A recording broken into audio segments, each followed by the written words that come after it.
Welcome back to the art room. We are going to be covering the studio habits of mind, and these are just ways that artists behave, the way they think when they're creating artwork.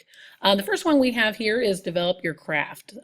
This is learning how to use the tools and the materials, learning new techniques, and we do that every time we open up a center and new demonstrations and the 5-minute demonstrations. You're improving your skills. Maintaining the studio, being a responsible member of the studio, putting things back where they belong, cleaning up your space, creating a portfolio. This is creating artwork to put in your portfolio, and learning about studio practices, like how do you set up a paint center? How do you set up a printmaking studio? So just knowing those ins and outs. The next one we have is engage and persist. Committing to something and following it through. Learn to embrace problems. Problems are a good thing to have. They challenge you. They make you look at things in a different way. You're staying focused regardless of what the task is or the difficulty. Seeing projects through to the end. All students can definitely learn from this or how to do this better. We have an idea one art day, we come back in and we change our minds. So seeing it from the start to the end product. Correcting or incorporating mistakes. It's not always a bad thing to have a mistake happen. It gives you a unique opportunity to try something new and different ways to correct it. Envision. Just think of the word vision. That means to see. If you think about the little movie, if you will, playing in your head, that's called your mind's eye. And this is thinking beyond what you're actually seeing. It's to basically close your eyes and mentally envision what you can't actually see, at least not yet.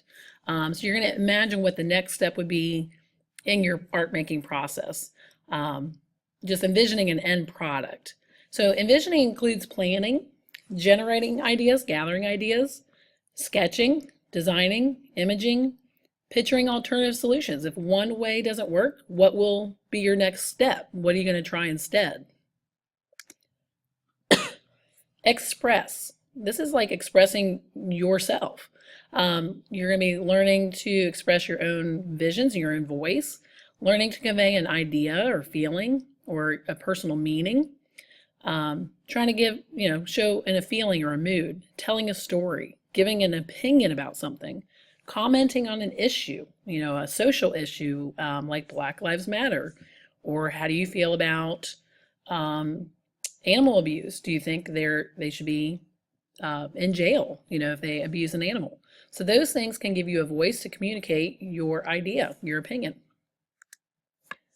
Observe, that means to look. Artists look closely and not at, they look at things beyond what just is there in front of them. They don't just think, oh, that's a vase or that's a cup. They will look into the details of those pieces. They observe more closely. Compare and contrast. They'll look at what's similar and what's different about the pieces, and just noticing the little details in everyday objects. Reflect. This is one that we will do very soon. It's basically, to me, it's a share time. You're thinking and talking with others about your work and about their work. This is going to happen during a critique, and you might just be a pair, you and another person, and you're going to ask questions, you're going to answer questions, asking what if questions.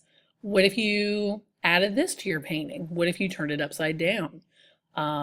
What if you worked with this material? So just kind of what the next steps are.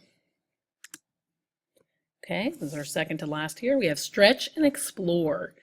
This is learning to go beyond what's just kind of familiar and what's right there in front of you, and also kind of what's out of your reach and a thing, beyond what you think is possible that you could do.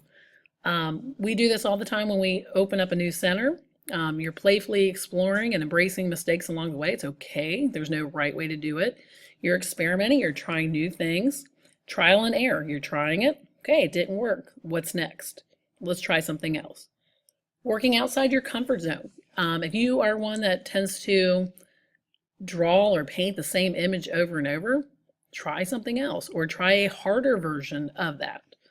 Embracing new possibilities, seeing what would happen if, and you fill in that blank. What would happen if I mix these two colors together? Okay, finally, we have understanding the art world. This is going to come a little bit from me with the art history. So we'll learn about art history and contemporary, meaning newer artists and ideas, and I'm very good about that.